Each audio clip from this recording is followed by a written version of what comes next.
Brianna Drevlow reporting with you for River Falls Radio News. I'm speaking with CNN correspondent Soledad O'Brien. Soledad, it's so nice to meet you. And the pleasure's mine. Thank you. So you are so known all over the region and, in fact, the entire nation for your hard-hitting documentaries such as Black in America 1, Black in America 2, Latin America Children in the Storm. Can you tell us what is your most memorable one and why?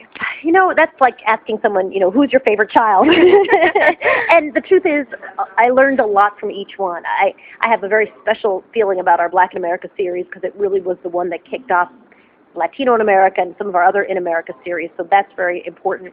But for the documentaries we did about in the wake of Hurricane Katrina, I love those because New Orleans is a city I care very much about and I've spent a lot of time in, and my own personal foundation does a lot of work there. So I would say between Black in America and all our docs about Katrina, and then of course time in Haiti.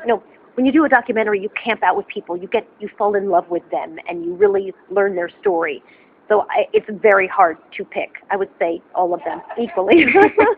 So with these all these different experiences, how has this changed you from since you were a little girl to who the person you are today? I think we're all changing every day. I think that every day you hope to be open to learning and growing from mistakes that you make, and being put in positions where you get challenged and maybe you don't really know what you're doing so much, but you grow from that experience. So I think having a chance to tell people stories about things that I don't necessarily know or have lived has made me grow just as a human being. And as a journalist, I've added to the library of stories about people who I think, their stories aren't told a lot. So on that front, it's been a real win-win for me.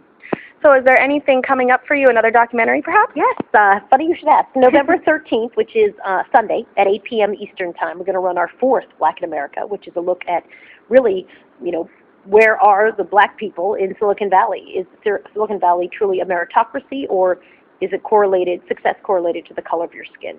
And then after that, sometime in January, I will kick off my new morning show for CNN, which goes from 7 a.m. to 9 a.m. Eastern Time, where we'll take a lot of the conversations that we started with the documentaries and bring them to a daily morning format. Well, that sounds great. Well, thank you for your time again. It was my pleasure. Anytime.